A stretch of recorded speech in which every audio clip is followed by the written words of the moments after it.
Hey guys, Honest here. We're going to start a new series called Breakdown. This series is my tweak on tips and tricks. However, this video is going to be a little bit different since I'll be breaking down the Madsen LMG from Battlefield 1. I can give you guys a little history on the weapons life in World War 1. So I hope you guys enjoy. If you do, smack that like button.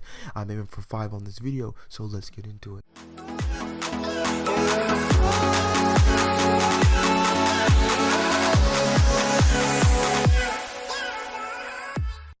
Alright guys, we're going to start with the history of this weapon to know the gun a little better. This is not all the history, just what I found relevant and interesting to the topic of this video. So let's begin with the birth of the Madsen. Now, being a Danish weapon approved in 1902, it was recommended to Captain Madsen, a Danish minister of war, by the designer Julius Rasmussen and Theodor Skabu. Being the oldest weapon and longest produced in history, it gave birth to the world of machine guns. There were 3 major versions: a belt and a magazine fed, and a 20mm aircraft cannon. The belt fed design consisted on being used for tanks and aircraft. However, in Battlefield 1, some aircrafts have the standard belt fed variant, but the Behemoth has the standard magazine variant. In the start of World War I, the Imperial Russian Army had deployed 1,200 Madsens during the Russo-Japanese War. Then in 1914, the German Army equipped their soldiers with the 7.9mm caliber Madsens. Also seeing life in the World War in China, the Madsen sold in 34 different countries and was used throughout World War I and II.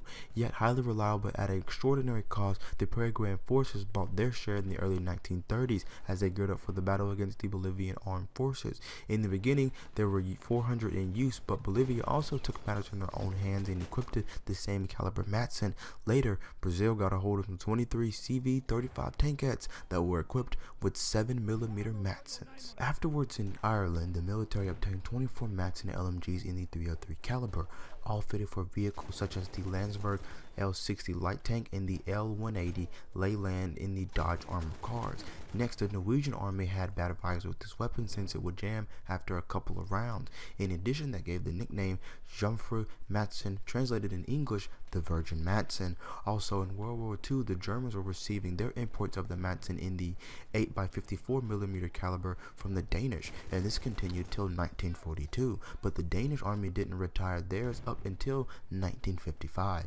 Meanwhile, in Brazil, the army were issuing these weapons to the military police force in Rio de Janeiro state. Also, they were coming from drug trafficking and some stolen from museums. Later to be substituted for an AR with a faster rate of fire, they were set to retire in 1966, though later to be seen in April 2009. But in October of 2009, police in Brazil were using the guns against more drug traffickers. Okay guys, that's all for the history of this weapon. Now let's get on with the weapon analysis and tips and tricks. Starting with the weapon performance, there's good and bad with all guns. Starting with the good, the damage is great for this class, standard being the top used gun by support players including myself. The bullet drop off is at around 45 meters, making it relatively best for medium to medium long range, if not a little longer. Next would be the hip fire and hip fire accuracy. Still being at a support standard, the weapon still acts flawlessly without aiming down sights when you end up in a 1v1 in close quarters. I do recommend not to aim down when you do end up in these situations, because when you aim in, it does slow you down, decreasing control on a moving target. Mag size is very important in this support conversation because depending on the variant, the size of the round does change. However, with the Madsen, you get a 31 round clip with all variants. Then you have the speed. This LMG has decent speed when wanted, but great when needed, and that includes 2 things, and those are the ADS and the reload. Since the Madsen doesn't have any other animation to go through besides a simple pull out and push in, the weapon, in my opinion, has the best reload speed besides the Lewis and the Benet Marcy. With almost all weapons in this game, the ADS speed is good, and this, in my opinion, for ADS for this weapon is in my top 3 for those quick reactions when you least expect the enemy. Next, sadly, is the negativity. For that, I love this gun so much, this is the hardest part for me. For me, I feel that the kill range seems to be a problem once it comes down to longer distances. It's hard to keep control due to the recoil pattern it gives after firing for so long, and that was the following topic for the control of this weapon. It's good when hip firing, however, when you hit those long distances, the recoil does become your new enemy. Multi-kills are very hard with this weapon, being that you only have 31 bullets. It's going to be quite difficult Let's say you run into a room with 2 enemies both at 100 health and neither notices you.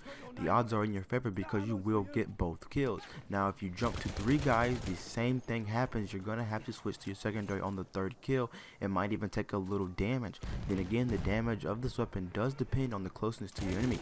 Hopefully you guys got a great understanding from the weapon analysis and could use the weapon better. So let's do some fine tuning to bring it all together with the final topic in the breakdown, the tips. So with the do's and don'ts, a lot of people would say not to do these things in Battlefield because they change a lot of things. However, I assure you that is not the case. I've done these things and it has been great for me. One of those things being single firing. I've watched a lot of videos and they say not to single fire or burst.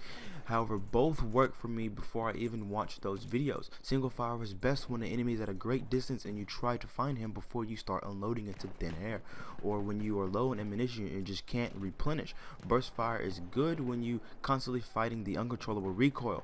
Now when you keep firing, your shots become more accurate. This is true to a point. Example, in this clip, I got shot at and then began to lay down suppressive fire. While aiming down my sights, you could see the bullets flying towards my line of sight. Right until the end, the recoil takes effect and you must bring the gun back down to your target. Now I did run into a lot of these problems where I have to shoot consistently to get my accuracy to become better. However, the recoil is still a problem for a lot of these LMGs and cause you to lose sight of your target, if not get hit, and then your recoil becomes even more of a problem when you flinch. Burst fire allows you to get a quick shot off without dealing with the recoil, allowing greater control between shots. When you combine the damage with a little hit fire spread, it allows for great close combat, which allows you to play very aggressively and move around the map as if you were an assault player. With me saying what I just said, this follows right after do not long range camp with this weapon because it is not a suppressive weapon, nor does it have the variant. The bullet drop off damage at range and sight allows for close quarter combat, if not objective defending or controlling. At what time you're on the battlefield, you need equipment and you need it to work, and the need to get kills or just some extra points to your score. I highly believe that the equipment is based on the player and their goal objective being the game mode he or she is playing. For objective game modes where you should hold positions, they usually have vehicles and or aircraft. I would recommend something that could inflict damage, such as the mortar, HE, the limpet charge, or the IFE repair tool. I would choose the limpet charge overall to take out ground vehicles because it seems to do great damage and not take too long or have the chance of losing the intended target at range. For game modes such as team deathmatch, I would still say the limpet charge to take out buildings from the use of snipers, then add the mortar, air, or either the crossbow launcher, because why not? They're great. Now I didn't include the ammo patch or the crate because that is solely based on the player style. Ammo patches being for those mobile support players and the crates being for those guys who just stick in the groups. That's all. I hope you guys enjoyed the video. If you did, give it a thumbs up. My goal is 5 likes. I'd appreciate any feedback for what you'd like to see in my next breakdown. I'll see you guys in the next one.